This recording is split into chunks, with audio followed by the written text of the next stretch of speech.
Okay guys, this is the night before, you guys, and I am so freaking excited. Like, I was just like, oh my gosh, should I do a night before video? I put together a list of things that I think might be important. And I've kind of just been throwing stuff in this bag. For my medications, I have a muscle relaxant and an antibiotic, and the antibiotic you take 3 a day for 5 days, and the muscle relaxant you take 1 a day for 5 days. The pain reliever is every 4 hours. It's PRN. He gave me a total of 40 though. Hopefully I won't need them.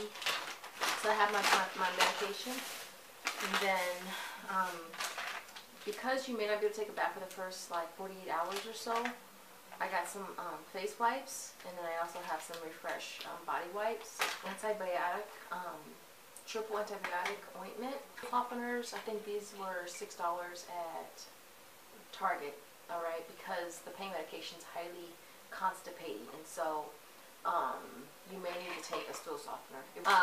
I got Halls because after your procedure, your throat may be a little sore from the tube. The Mederma I got from Rite Aid, it was $25. Bio Oil I got from Walgreens, and it was $12. I also got 2 different kinds of chapstick or lip balm because your lips might be dry. So you want to have moist lips, right? Got some extra gauze dressings. I got a peel organizer. I heard that it's important to take, well, I've heard it's important to take probiotics, period, but especially when you're after you've had surgery. So I picked up some probiotics out of my stockpile room. And I also have some multivitamins for 1 a days as well. So I picked up extra water. Now what I decided to do is pick up one of these plastic containers. I got this from Walmart for like $6.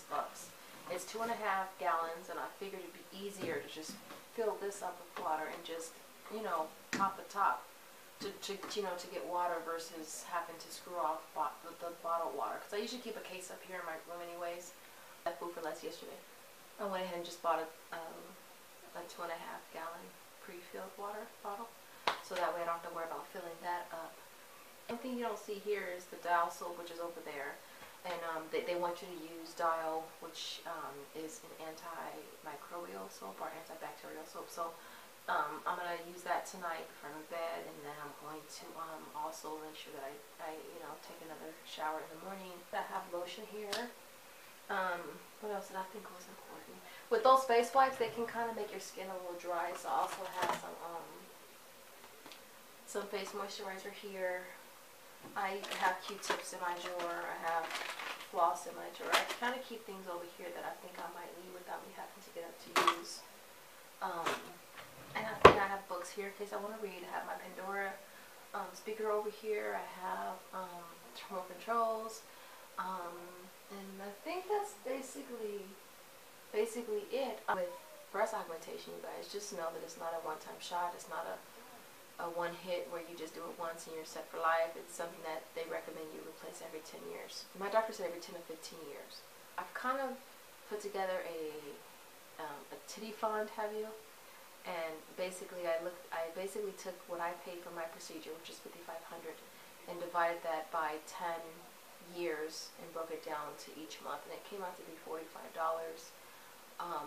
per month. And so what I'm going to do is I'm going to set up a titty fund, a titty account, and it's going to be for my boobs for when it's time to replace them in 10 years. And so $45 a month for 10 years will pay for them.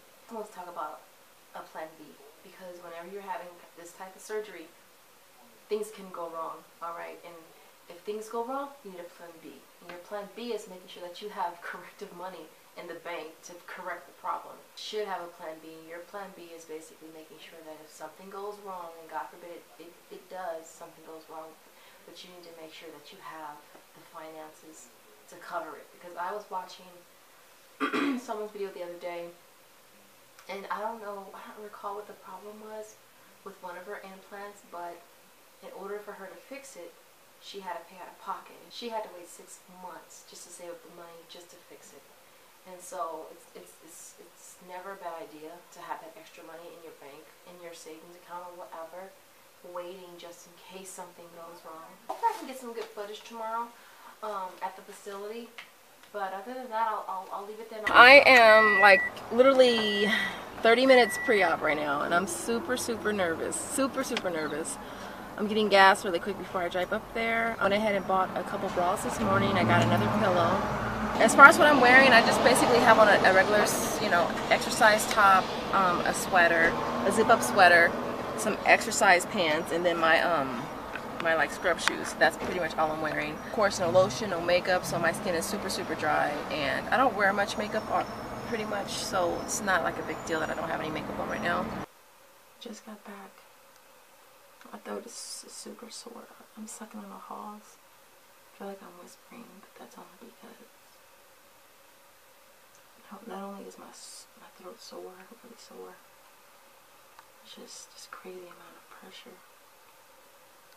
Feels like I can't really take really deep breaths. As far as my pain level, I'm in no pain right now at all.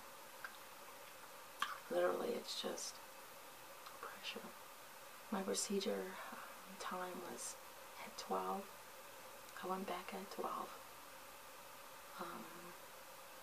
They asked me a lot of questions.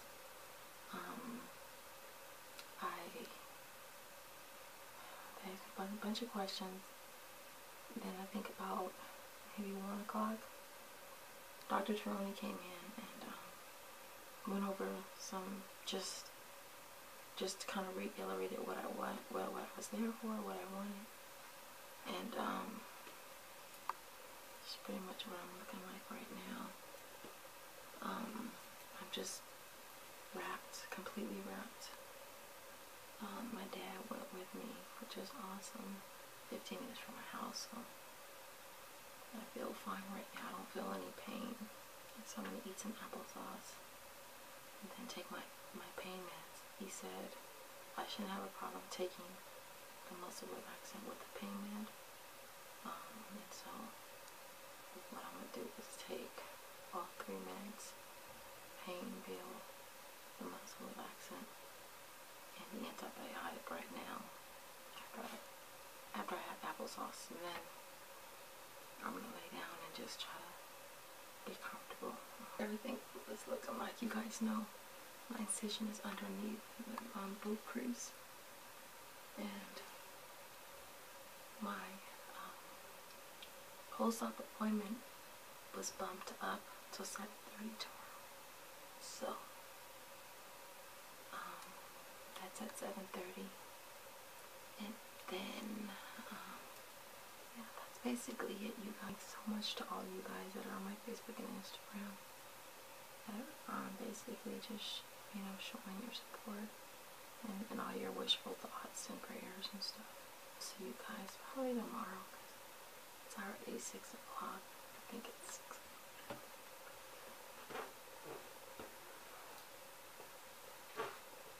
Actually 6:30. Oh, I forgot. They sent me home with these head holes. I look kind of silly right now. Look. So they sent me home with these head holes. But anyways, I'm gonna just got back from my post-op appointment, and everything went good. I was only there for like 10 minutes, so it didn't take long really. Pretty much just to assess. He took off my other binding and put on the post-op bra as well as the bandeau. And this is actually a really cool one, because he was like, you know, he's the only one that uses this kind, and it's got little hearts on it, and it's black, and it's made out of this really soft material. And I think it's so cute. It's not like the ones that, those white ones that everybody else is wearing, so I thought that was really cool. He said everything looked good though. He said there was no bruising. He just said that to make sure that I wear this, pretty much the bandeau all the time. And then he said 2 or 3 times an hour at least, just reach in and pull it up, to pull the nipple up, so that, because when you first get your boob job, your nipples are pointing down. And so he said every hour, try to reach in and pull up, which hurts to do that. I'm just gonna zip this, see if I can zip this down a little bit. I don't want to really take it off, but that's basically what they look like. I don't have very much going on down here. I just wanted to be able to show you what my stomach looks like because it's bloated, and so yeah. But as far as the boobies, that's what they're looking like. Oh my gosh, how awesome is that, you guys? My incisions are under here. Let me see if I can show you. So that's the incision there, and then the other one is right there. So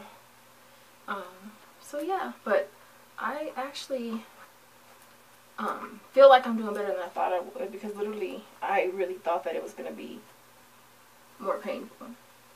I don't know, a lot of women say, oh, just think the worst case scenario, so that if it feels better, you're like, you know, good for you.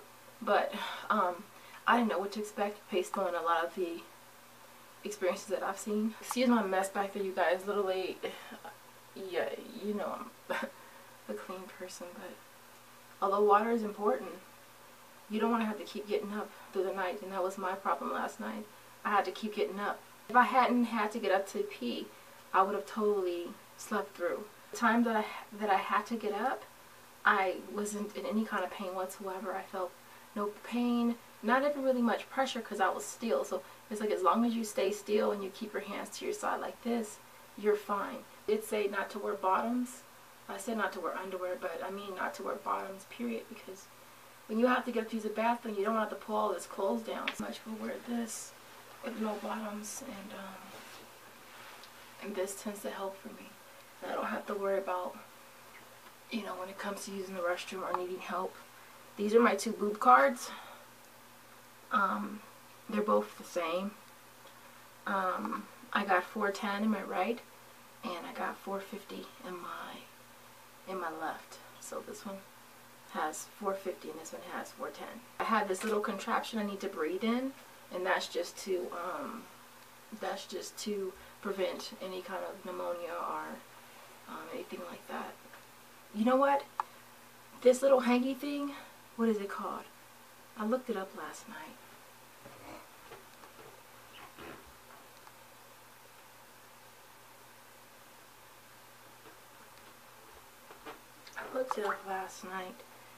Because I was curious, because I wanted to share this with you guys. It's not something that I've seen anybody else share. Now, because they have to intubate you or put a tube down your throat's going to be really sore, and that's why I suggest you get Halls or some kind of cough drop to kind of help. I just have some soothers, some Hall soothers, and so that's good, because when your throat is itchy and scratchy, for me, I was drinking water, but then, like I said, I had to keep getting up, so I had to swap out my water and do the cough drops, because at least I'm not going to be running to the bathroom in the middle of the night. And I mean, I literally got up 5 times, right? And so that's a lot when you're trying to recover.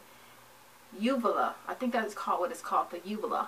A hangy thing, the back of your throat, that was swollen. Like literally right before my doctor called me, right before he called me last night, my dude had called me to make sure I was okay, make sure I was taking my meds, because he's pretty much been my alarm clock too. And so I was coughing, thinking that I had phlegm. And you know how when you're coughing and you think you have cold or phlegm at the back of your throat and it wants to come up, but it's that close and it won't come up, and it keeps kind of going down and you keep trying to get it to come up? It felt like that, but I started looking in the mirror and opening my mouth, and I realized that that's what it was. It was so swollen that I felt like it was something that needed to come up. I felt like it was phlegm, so I thought I would share that with you guys, because your throat is going to be super sore from them intubating you, and so it's good to be able to have something to soothe that, cough drops or whatever. It's not as swollen today, but it is. My throat is still sore and it's still itchy and scratchy, and I feel like I have to keep coughing, which hurts because it just makes more pressure down here. But overall, you guys, I feel pretty good. I feel pretty good. He said I can take a shower tomorrow. I can take these tet holes off tomorrow. And I'm excited about that. Go back on Monday for another appointment. Probably when I take a shower. I'll probably take this off and take a picture because I really kind of want to take pictures, you know, through the days and see how things progress. But yeah. But I'm feeling pretty good right now. I feel better now than even last night. But just with them taking the binding off, it relieves so much pressure. It's like when he takes it off, it's like you feel like you can breathe. Even though there's still pressure there, you do feel like you can breathe. As far as my pain scale is really low because it's like, I would say maybe like a 1 or a 2. But it's not a lot of pain. It's just overall, it's pressure and it's the sore throat. That's basically all it is. Bought some peas yesterday, some frozen peas. I figured I could alternate those if I needed that in between the medication. I feel pretty good. I mean, I feel like I could probably go and edit this video and post it for you guys. You guys are on my Facebook and Instagram, and I've been pretty much keeping you guys updated. It's just easier, and I kind of figured it would be easier to post on Instagram and Facebook. Specifically most with Facebook, because I don't have to add. I can just post a status update and I'm good. This is basically what they're looking like right now. I just still feel like my belly feels like it's so swollen. Actually, let me put this so you can kind of see. Yeah, so over here. I'll leave it there. If you guys have any questions, I have this will be Boobie Vlog number 7. So they're labeled, so I mean I'm sure I've answered the question already. These are saline under the muscle. Again, I said did I say this one was $4.50 and $4.10? I'll leave it there, and I'll see you guys hopefully I'll make another video maybe tomorrow.